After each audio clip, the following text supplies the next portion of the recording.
Today's topic is really a word that I haven't really heard too much in the contact center space until initially coming across Kathleen and her sharing with me what all that means, resilience.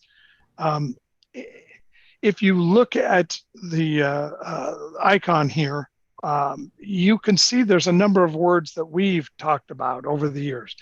Retention, culture, recruitment, and more recently, well-being, engagement. All of these things tie together. Kathleen is an expert in this area, and we're fortunate enough to have her spend some time and talk about this subject matter. It's a people issue and what it might mean in contact center support for all of us. So, Kathleen, the last thing I want to say before I turn it over to you is we all know our people and we all know some of the challenges we have.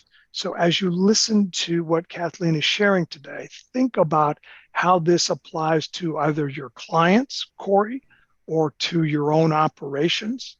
And let's get some back and forth and stop her at any and all point. I told her part of what we enjoy doing is totally screwing with the people who are presenting. So totally knock them off base. So don't prove me wrong, team. But Kathleen, thank you so much for taking time with us and going through this today. We really appreciate it. It's my pleasure. Thank you, everyone. It's a joy to be here with you and to really talk about this critical skill set of resilience. Body-mind resilience has been my mission for over 20 years because of two reasons. It saved me and my business twice. The first time, body-mind resilience saved me physically freed me from chronic muscular pain that was threatening a brand new career as a massage therapist. And figuring out a way to be able to reset my body allowed me to continue forward in what became my 16-year practice. The second time was in 2016 when it really saved me mentally and emotionally when I was taking that system I figured out, self-care system, and putting it into a virtual system for the public and business as an alternative to opioids for musculoskeletal disorders. What I didn't know at the time was I was burnout. All I knew was I was literally on the floor in the fetal position. I couldn't get my brain to think, and I had these challenges of the startup that I had to solve. So thankfully, I learned how to reset my nervous system, which then gave me back my confidence, my focus, my health, and it showed me how I could use that to face challenges and be more resilient with stress in terms of my own world. So today what we're going to discuss is how chronic stress impacts the workforce today and how embracing a resilient strategy is actually an extremely smart and critical business strategy to keep your organizations moving forward resiliently and sustainably. So let's look at really the critical role that resilience plays. So as David said, business, we're all familiar, productivity is the name of the game, and recruitment and retention to that end serve that process. But what happened when during the pandemic changed two things. Number one was the first thing it did was it showed us that a remote workforce, a decentralized workforce could get non-essential work done. And the second thing it did was it really showed us, we had a whole new experience of this colliding of our personal and professional selves real time on Zoom with each other. So we saw kids running in the background, we saw people's animals, and it really changed a lot because while we were in this really stressful situation, we were figuring out how to be more of our true self, all of ourselves. So that really gave people, that isolation gave people a pause to be able to really look and consider what their personal values are, what their professional values are. And it really shifted power more to the workforce, because now it was the workforce with the Great Resignation asking, what are you offering us? I'm judging you, organization. What are you doing and providing for my, I care about my well-being, my mental health, culture, and DE&I, right? Diversity, equity, inclusion. So the thing is that the pandemic just didn't stop and everything went back to quote normal, right? All of that chronic stress that we all experienced continued on with new changes, with new constant issues that were coming up that we still had to be on the top of our game. Only most people were still very depleted and had not gotten through any chronic stress or reset themselves. So if you as a leader are, having a sense of burnout or exhaustion, just trying to stay ahead of the curve, it's no wonder, and you have plenty of company. And so understand too, if you're in that space, so are your managers and your team. So what I'd like to do is just start with the basis of understanding for everybody. Really, this is the A definition of resilience, right? It's our ability, in essence, it really is our ability to face life, whatever life throws us, to be able to get back up and to continue on, but not dragging, to continue with enthusiasm, to continue with engagement, to really be excited about life. And chronic stress really does have quite an impediment to that. So one of the things that's helpful is we hear these words all the time, but really it's understanding that neurologically, there are different states of being that we have at any given moment that we could be in. We can be energized, which is, of course, where everybody wants to be. And this is where we get along with people, we get great sleep, we're excited about our work and our family and our life. Things are functioning well, we're able to really focus and concentrate. Then there is stressed, which is where now things are starting to be a little pressed. We're still juggling and we think we can handle it, but it might show up as, I can't concentrate as well. Maybe I'm getting a little grouchy with people. Maybe I'm a little short with my family. It starts to show up a little bit as when we're stressed. Chronic stress is when that continues for a long period of time. So I think that this, certainly would be a world record of trauma, chronic stress and trauma for the last, 4 years going on.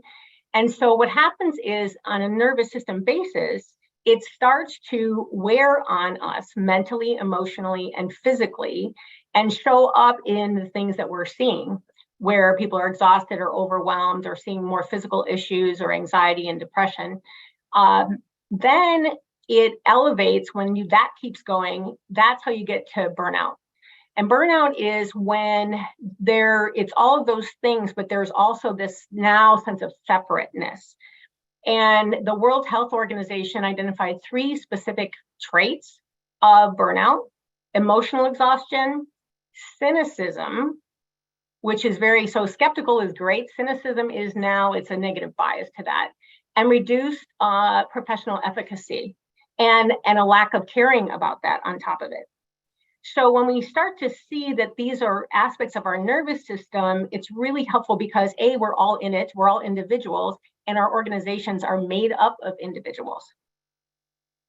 So what I'd like to find out is, David, if you put this first poll up, everybody, has been dealing with whatever we've all been dealing with. So I'm going to ask you if you would be open to answering this poll and just think about yourself in the last 6 months to a year, but say the last 6 months, what has been your predominant state of being?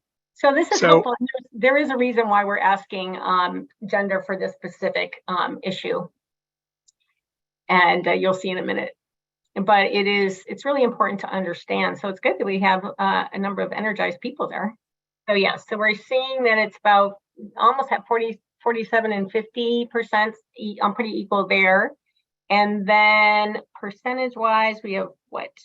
I'm looking at 14 of 32, 44% are energized.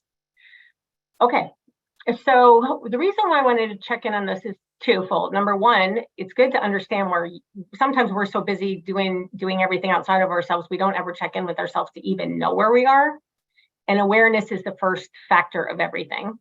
And then the second is I would like to I wanted to pull this group to see where you are relative to the polls that are going on around the world, which we'll talk about next. So this is how, these are the numbers of what's been going on. This is the McKinsey 21 report, and then I'll talk about the update to it. But basically what it demonstrates is that when you look at between 30% and 50% exhausted, chronically stressed, and burnout, and we can see that women typically are have higher levels of burnout and stress, 40% of whom are considered leaving due to burnout. And this is not surprising, but it does make a lot of sense when you consider that not all, but most often women are the ones who are doing the additional, doing a heavier lift at home in terms of the family, in terms of the just household, as well as also tendency in terms of data shows that women leaders are more tending to do the work of the DE&I. So the extra initiatives, the non-performance initiatives, they're also doing that. And the update of that is that executive women are now at 56% burnout, according to the 22 report. And that's about 12% above men. So 44% burnout and 56% burnout. You're talking about half of the population of this poll is burnout. So this is significant. This is people's brains are not able to, people can't be and do their best, obviously, when they're burning out. So let's talk about what the numbers are on the workers. Now, this was just done. This is Gallup. This is the 2023 report. Regional numbers are US and Canada. So when it comes to their poll, regionally stressed workers, there's 52% US and Canada as to global 44%. Disengagement is now separated between quiet quitting. So those are the folks you don't know that are thinking about leaving, and then the loud quitting, which is they're the ones that are definitely vocal about all the things that they're not happy about and what's going on for them. And you can see that a little bit, 52 versus 59, but pretty close. This number, 47% regionally intending as in actively looking for a new position, to 51% globally. So there's a huge cost to that, which is 8.8 trillion or 9% of global GDP. So now, David, is when we want to do that poll, and we're going to just ask, I'm curious to see if what your experiences are. Are you near those numbers? Are you like higher, lower, or perhaps you don't know? You haven't ever, looked at that yet, or you're not sure, but let's just get a sense of where you guys are. Okay. So 48% higher, lower on the quiet quitting, and lower on the loud quitting. So, how's that compare to what you were thinking? Is this group of contact center and support leaders different? And if so, why? Yeah, what makes me curious is that if there's higher, right? If it compares that it's higher, the stress workers are higher, but it looks like the attrition or the disengagement numbers, the quiet quitting and the loud quitting, the disengagement numbers are lower. So that's good. So by that, my interpretation would be, so they're still there, right? They're not gone, they haven't left, or they're not, they're, better in that sense. But it's important to notice that, the stress part is a warning sign, right? So that's really what we're really looking at. The idea is to understand what's going on so that you can then change it, right? So you can proactively put together a strategy and an understanding of how can leaders support themselves? How can you support your managers and your people so that they don't end up as those statistics? So you don't go through the process and all the cost of having to replace people and all the disruption to business that happens when people leave. So that's helpful. I wonder if attrition is higher now, because if I'm reading that right, it looks like that number is attrition's stable, but the conditions are stressful. Is that right? Right. Do I have that right? Right. That's how I'm seeing it too. Yeah. And I wonder if we go pre-pandemic, if the stress is down, but perhaps the attrition is up a little bit.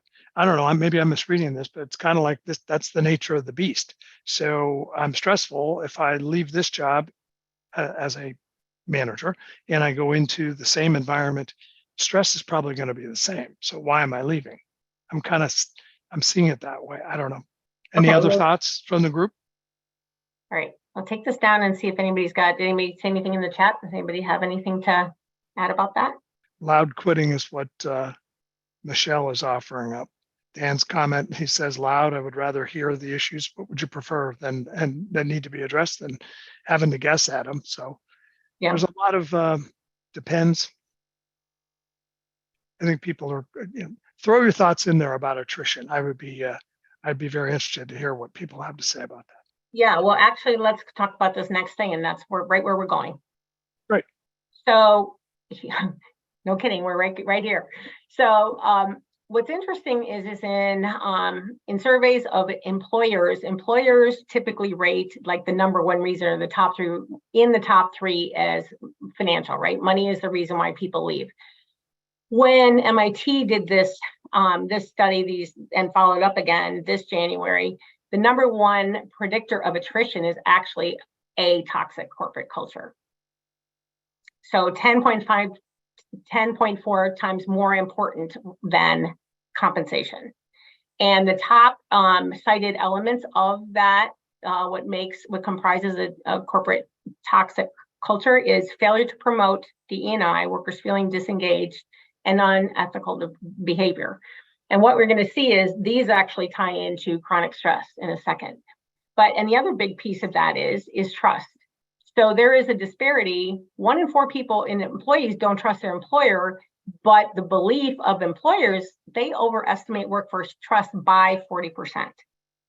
So that is a significant gap. And when you look at that, feeling disrespected or unethical behavior, those are aspects that they are connected, which we'll see in a second. So this is where we do want to ask in the chat box, are retention and attrition issues for your organization? And what are your thoughts about that? What are your thoughts about these numbers and the idea that toxic culture could be a bigger influence on people leaving than all the other great stuff you do? So you're all part of the toxic culture and you don't want to admit it. Okay, I get it. We're not quiet quitting. We're just thinking. Excellent. Fair enough. Excellent. While you're thinking, let me make a point about the quiet quitting. So actually what that means is quiet quitting is these are people who are actually looking for leadership, who they are looking for the answers. They're looking for leadership to step up and do the right things. Where loud quitting they're just like, we're already out of here. But the good news about quiet quitting being higher is these are actually people who really want good leaders. They want leaders. They want to be developed. They want support. They want to participate and make their organization better. And they're not getting the leadership to do it, which makes them go, really, do I want to stay here? A couple of comments in the chat. One comment about, which may speak to, hey, it's very stressful, but I'm not going anywhere. His comment from Brent was, hey, it could be financial, keeps them in place. Or, as Paula points out, is it going to be any better or if I go someplace else? So the stress is there, but it's not impacting the attrition. On the other end of the spectrum, Erica throws out that perhaps the return to office policy has had a significant impact driving up attrition. So any comments or thoughts about that? Anyone else seeing the return to office rules negatively impacting or impacting attrition? I would add one question to that, which is, are you seeing it more with women leaders or women employees? Because they're the ones that are most impacted with the additional burdens of family and other responsibilities that tend to have, they're the ones that all of the numbers show that having more flexibility in their schedule is the critical piece for them to stay. They value that more than anything, is having flexibility. Mm-hmm.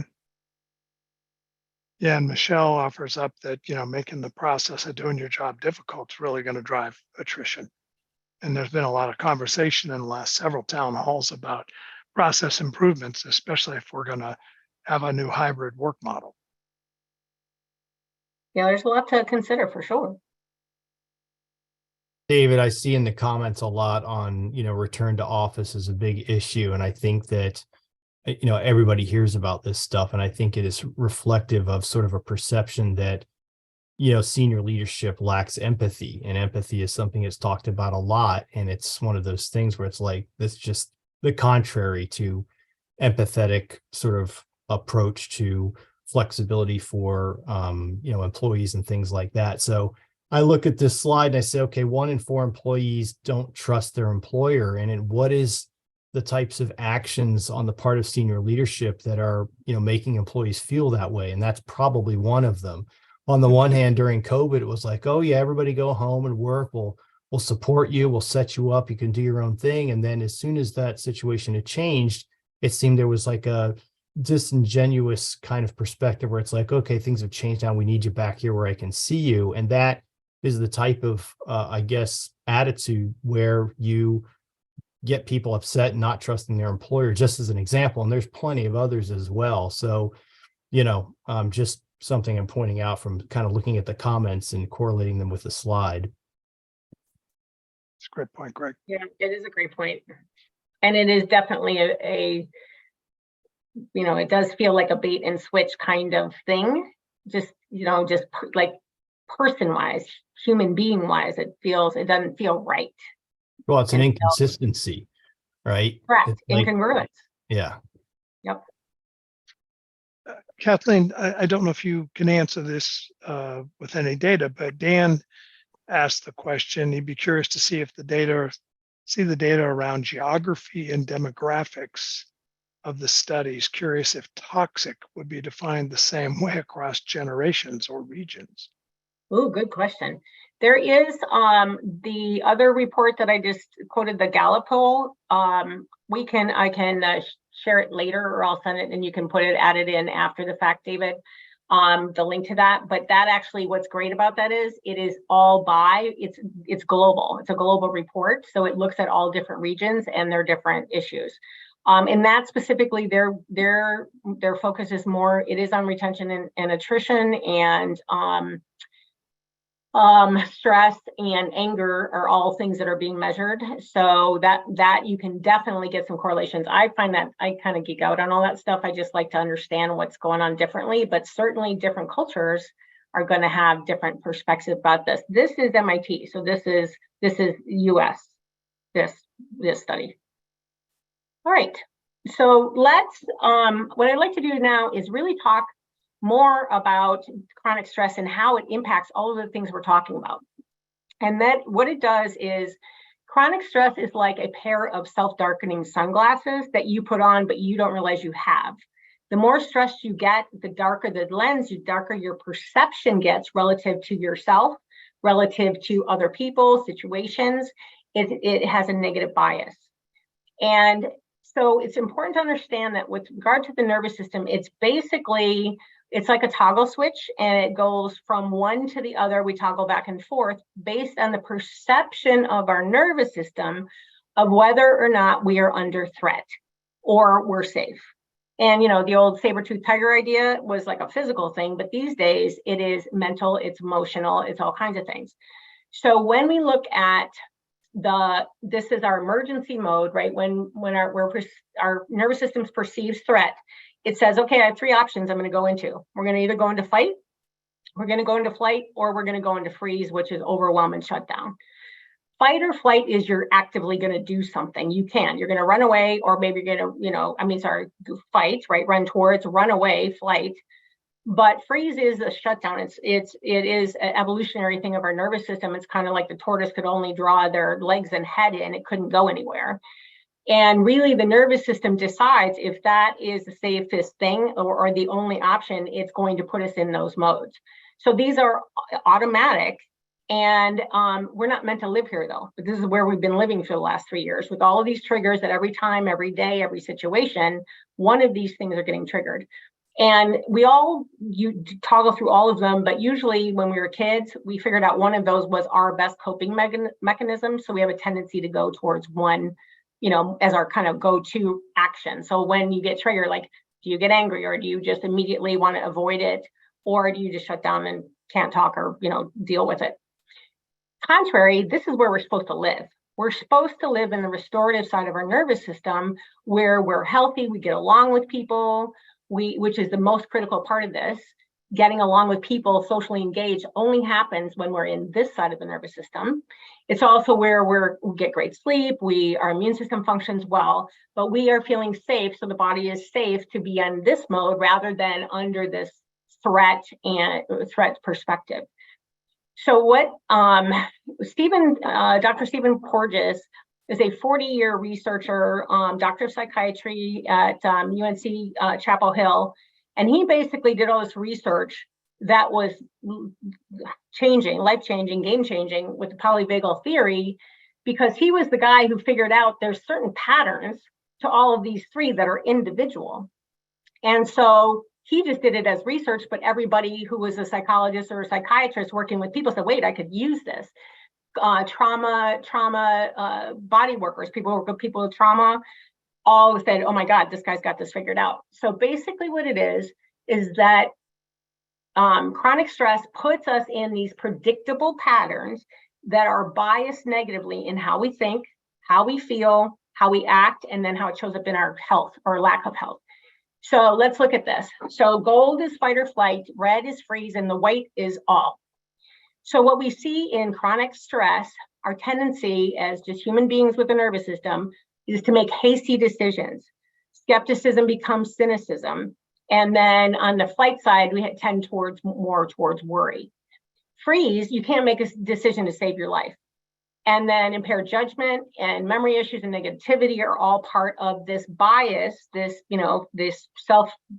sunglasses, darkening sunglasses that we are not aware is going on, but we're not aware, but other people sure are. So now this is how we're thinking. And now it then chemically starts these feelings. So fight is more anger, irritability, and frustration. And then flight is more anxiety and panic attacks. And freeze shows up as apathy, depression, overwhelm, and hopelessness.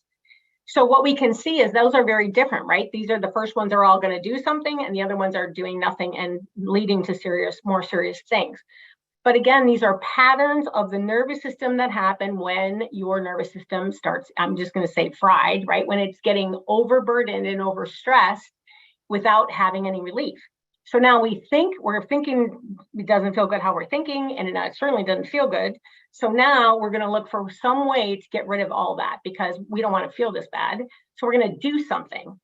And this is just reactionary do something. So we see with fight a lot more aggression and hostility. Overeating could be both, right? Just like we're going to stuff. I don't want to feel this. I don't want to think about this. I'm just going to stuff myself with whatever. Where freeze is loss of appetites, which is interesting because not just physical appetites, but appetites for enthusiasm, for engagement, for work you love, for hobbies that you love that you're like, I don't even care about that right now. More withdrawal and isolation. And then insomnia is a common behavior of it. And then substance abuse is really, when you think about this, it really helps to look at it in a different light because people are just simply trying to feel better. They're looking for something to numb themselves. In our society, we haven't been taught how to reset ourselves and re-regulate ourselves. We've been taught, oh, you're not feeling good, take this, drink this, do this, binge on, Netflix. You're doing something outside of yourself. We've been trained to do something outside of ourselves instead of doing something to change our own regulation. So now, and we've certainly seen, the aggression and hostility in people punching out each other in the airports. But when we look at it in business, where it shows up in is in the numbers with regard to bullying, to microaggressions, and more gossiping, backbiting, like territorial nature. That's another way that it shows up. So here are these beautiful bodies that we've been gifted with, and they're the ones that are the container that are now holding all of these chemicals of our thoughts, emotions, and behavior. It shows up as in more headaches, high blood pressure, frequent infections because your immune system is suppressed, cardiovascular disease, chronic tension and pain are more for fight or flight. Interestingly, the opposite for freeze, for shutdown, chronic fatigue, low blood pressure, and diabetes 2 are linked with freeze. And then everybody gets to have all the fun of the gut issues and the weight issues. But when we think about it, the joke was the COVID-20, but honestly, there's a reason for it, right? Because the body is now contending with all of this. So what is so helpful about understanding this is, instead of judging other people or judging ourselves, it's a recognition, like, oh my God, like, how stressed am I, or how stressed is my coworker? How stressed is this person who just said something ridiculous that I couldn't even believe they did it or reacted in some way? So what it does, it gives us room for compassion for ourselves and others. And it also proves one thing, which is that it is all one health. There is no separating mental health from emotional health, from behavioral health or physical health. It's all one health. And I think for me personally, what I would say is the biggest blessing that came out of COVID is that it helps to reduce the stigma about mental health.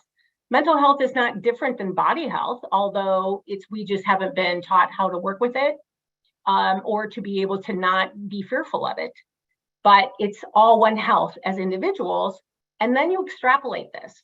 And now you look at it and you say, okay, I have a whole organization of people who are all experiencing their own version of whatever that is. And so now we see that people's behaviors show up in attrition, show up in lack of productivity, show up in wanting more culture, wanting more well-being, wanting more diversity, equity, and inclusion, because inclusion is trust, and inclusion is a sense of belonging or of feeling safe.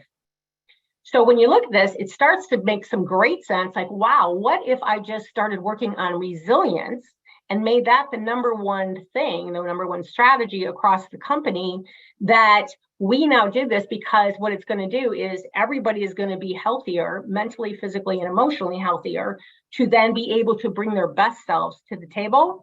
And now we can collectively address all these issues all the changes, all the aspects that are, really critical to being able to move forward in business today.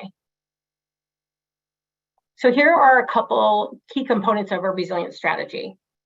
The first one is, it's basic, but low-hanging fruit: mitigate toxic stress. What does that mean? It means ask your folks, what is, where are you on the energized scale? And then also, where do the areas have the biggest frustration? What gives you the biggest areas of frustration? Polling your folks, they'll tell you all kinds of information if they feel safe enough to answer the questions honestly. And you start there. The second thing is to build resilience and build trust, right? Trust is the underlying factor of people getting along with each other, and being able to then, as you saw, stay in the side of their nervous system where they get along with people and can think clearly and do their best work. So building resilience in terms of, actually, is that a part of your program? Do you have aspects of that? But the more you build resilience, the more you build trust, the better all those other pieces work. And then the third one is to proactively create a resilience culture. And what that means is that it's intentional. It becomes something that is just like there's other statements of mission statements on the wall about what your values are, but it's way more important. You can put it on a wall, but if the leader is not championing it, the top leader is not championing it, what happens is it falls to HR. People know that HR is just doing this. People feel like, oh, you're just doing that to get me to work harder. And so it's lost. And the top leaders are the only ones who can really make it a values tenet of the organization, and fund it, right? To actually put budget and executive backing behind it, so that it really becomes a key mission and key foundation of the organization. What are some of the things that a budget would address? If you have examples of that? Sure. So a budget would address what kind of programs. In fact, how about if we go to the next slide, because we'll go right into it. So a budget. So these are things that, if what are some action questions you could ask, and then being able to have a budget for doing these initiatives. HR people they're 98% burnout, not surprisingly, as that they have contended with in the last few years. So they typically, 72% of HR people are ready to leave their jobs because they say they don't have either the resources, they don't have the resources to do their job. So they'll get, do this initiative, do DE&I, do this, do that, to these well-being programs, but they get no budget to do it. And so that is high levels of frustration. That's a really, easy mitigation point. Then to look at your programs. So which of the current programs tie, so there's lots of programs and people are really trying, I think, very hard to, people are asking for a bunch of different things and they're trying to do it. Maybe they don't have a strategy. Maybe they're just throwing it like spaghetti at the wall to see what sticks. But what happens with that is you're disparate in your budget and you're disparate in your results. So you can have 12 different programs, but looking at it and tying them to, does this increase individual well-being and team well-being and performance? And then which support mental and physical and team collaboration, what can be better utilized? So it's looking at all of your resources, and then maybe it's a reallocation of budget, right? It doesn't mean you have to pick, create a whole new budget, but it does mean just getting much smarter about what you're putting your resources into and having it know that, okay, this is the baseline that everything is going to support these things. And if, like many people have had EAP programs forever, and that for a long time was the answer for mental health. Oh, we have an EAP. Did anybody use it? That is the question, right? So now people are better and we're using it more, but what is it tied to? Like it's a progression of a menu, right? There's a progression where they can all feed off of each other and actually magnify or exponentialize each other so you get more value from the things you're doing. And that's really the point. But it has to be championed by the top leader to really work. Championed by the top leader and backed financially in terms of saying we're putting our money where our mouth is, and yes, this is really true. The next thing is obviously asking what resilience training are you going to add if you already have it, if you're already doing resilience training, but what can we do to teach our people how to self-regulate when they need to? Because the triggers are not going away. Every day there's a new something else, whether it's new technology, we got more stuff with AI, we got more stuff with supply chains. There's so many different factors that are going on. You're not going to stop the triggers, but what can you do to help people control this body mind that they have control over? And it's possible. You can shift your nervous system. You can shift your mindset. You can shift the chemicals that are flowing in your body if you know how to do it. Then the fourth is, as I said, HR is already overwhelmed.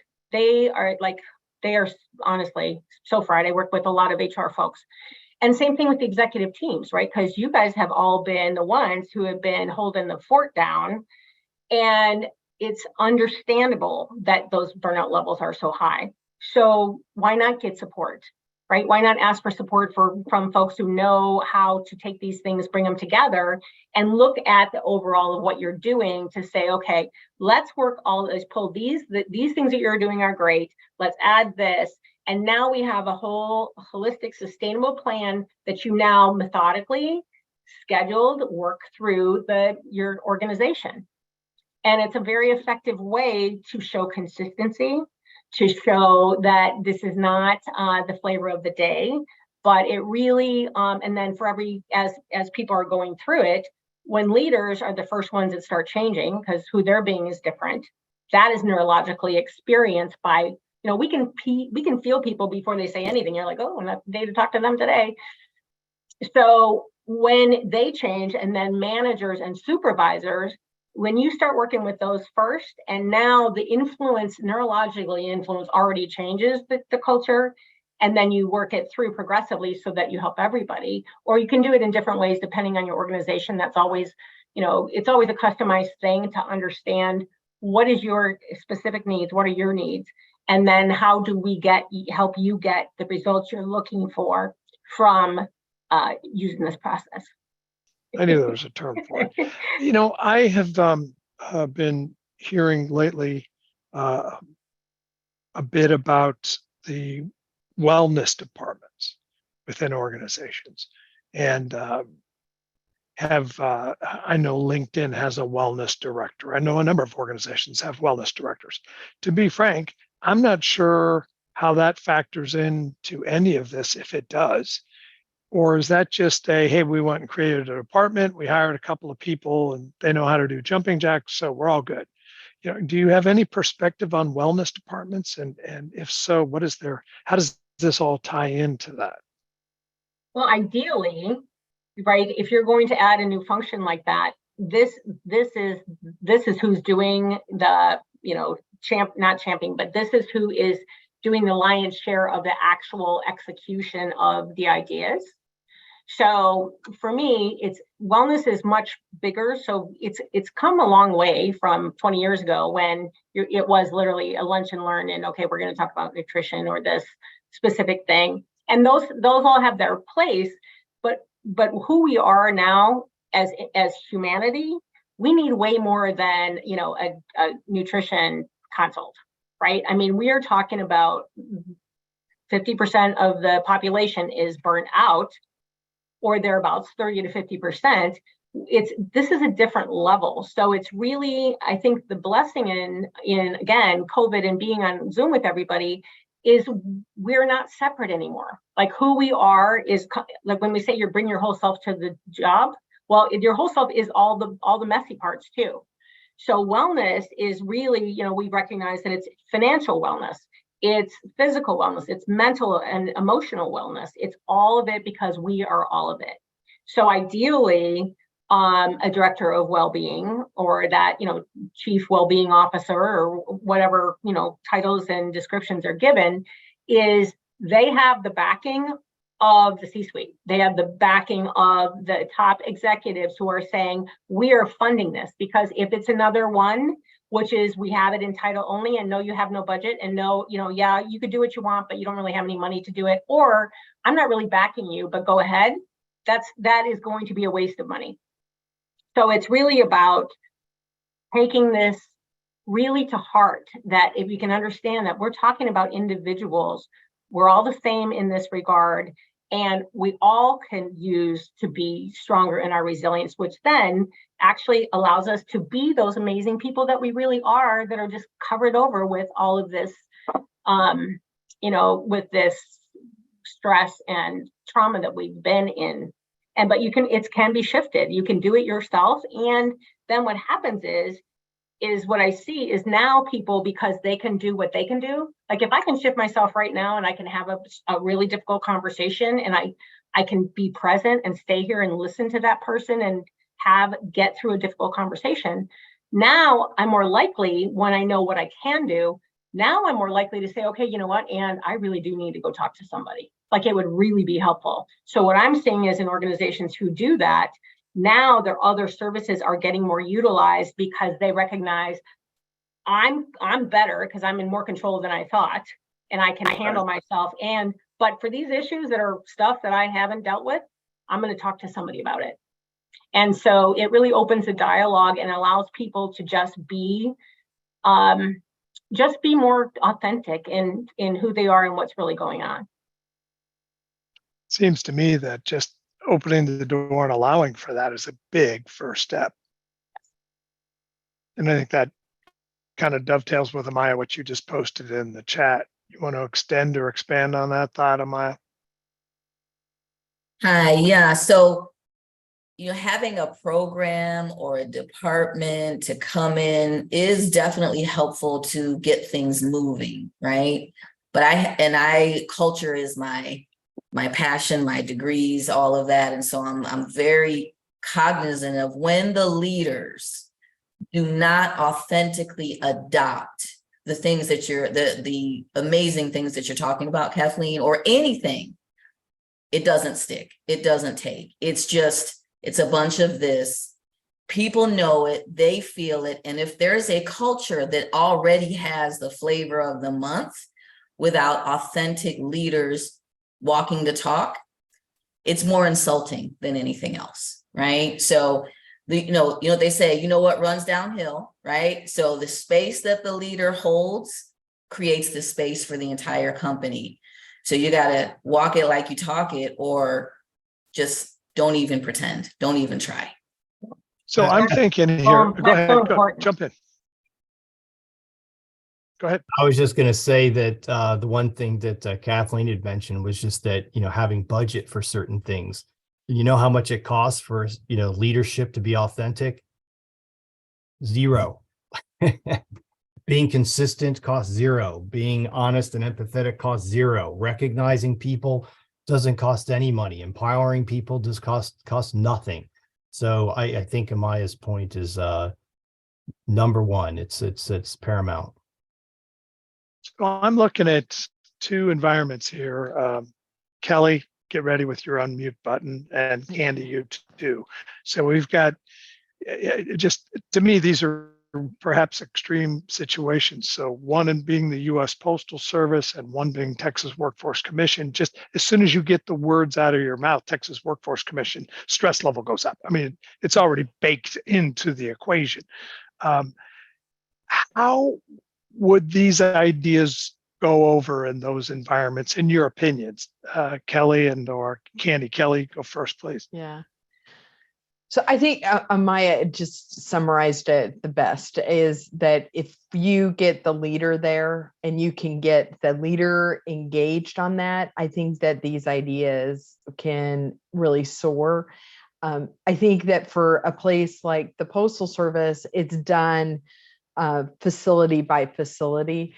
But also I would add that it's that leader getting those mid-managers, getting them engaged as well, because a lot of times it's the mid-managers that are feeling that stress every day of getting things done.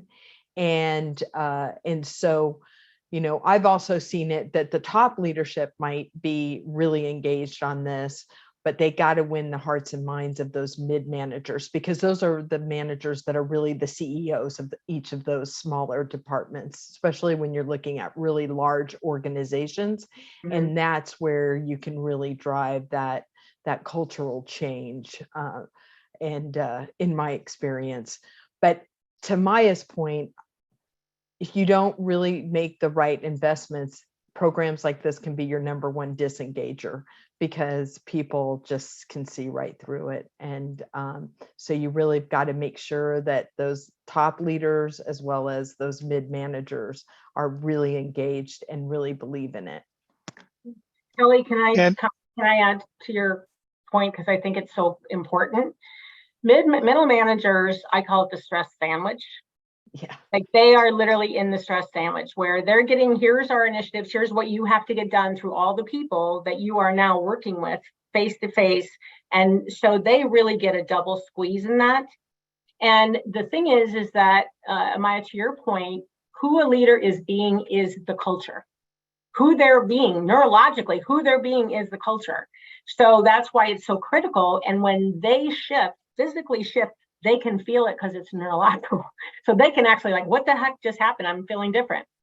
And Kelly, when you're talking about those middle managers, they're the ones that are critical because they are also the culture, right, at that level.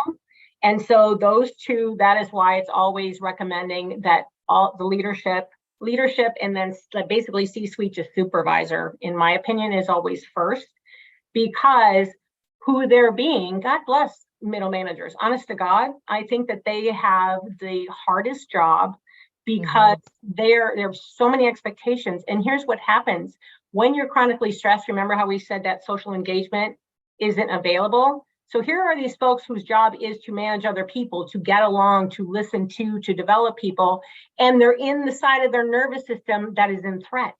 They don't even have access to that, and here they are. That's what they're being measured on.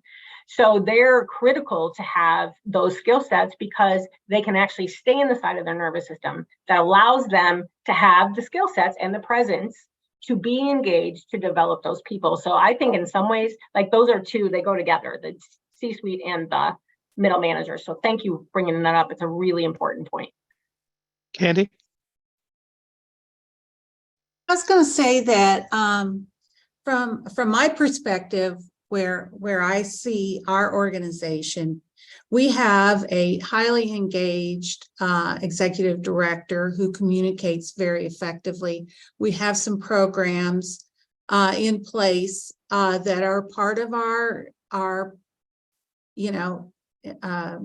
culture that address wellness.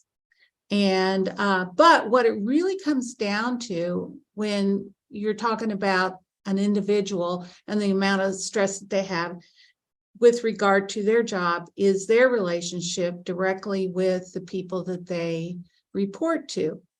And I don't think you can minimize that, how important that is. You can have a lot of infrastructure and programs in place, but if you do not have a good relationship with your direct report, those are not going to be effective.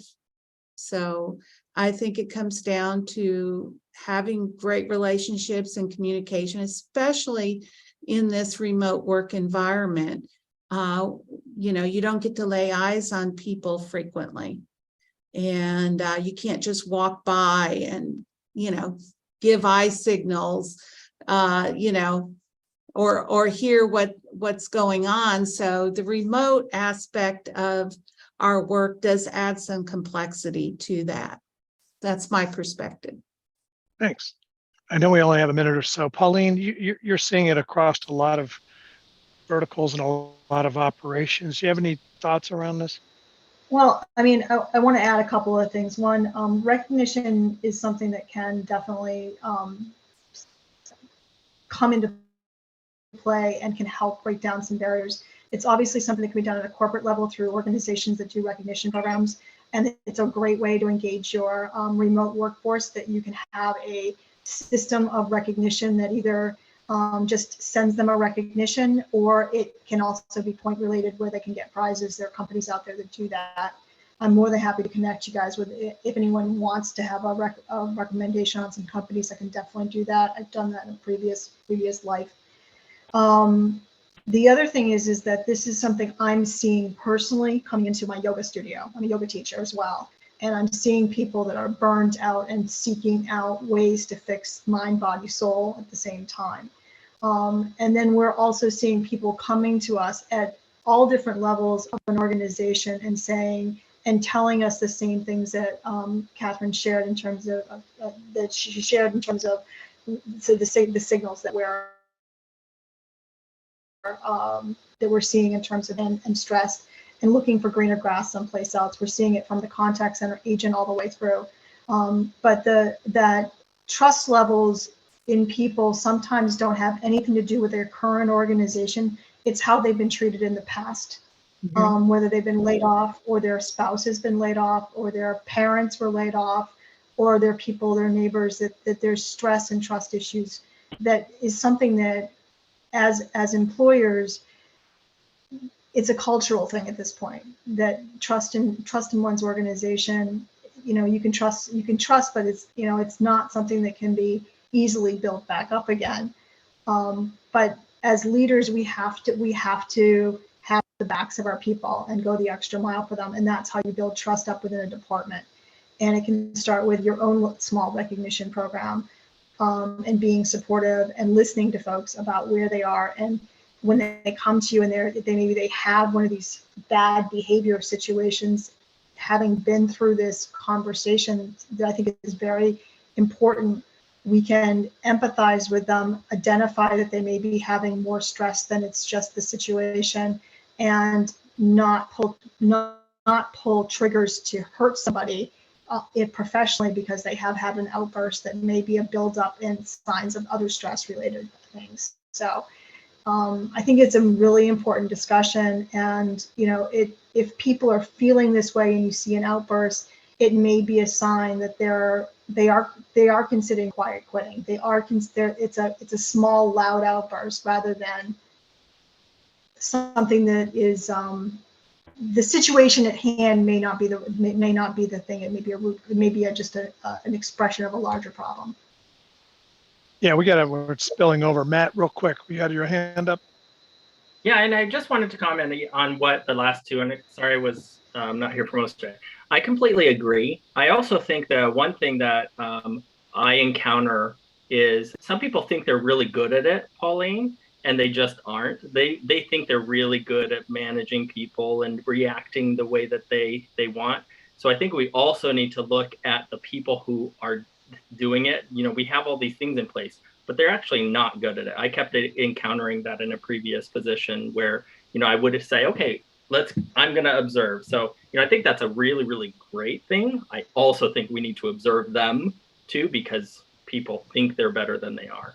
That's a great point. So many times there are individual contributors that are promoted, and they're great at individual contribution, but they're not transitioned properly into a leadership role.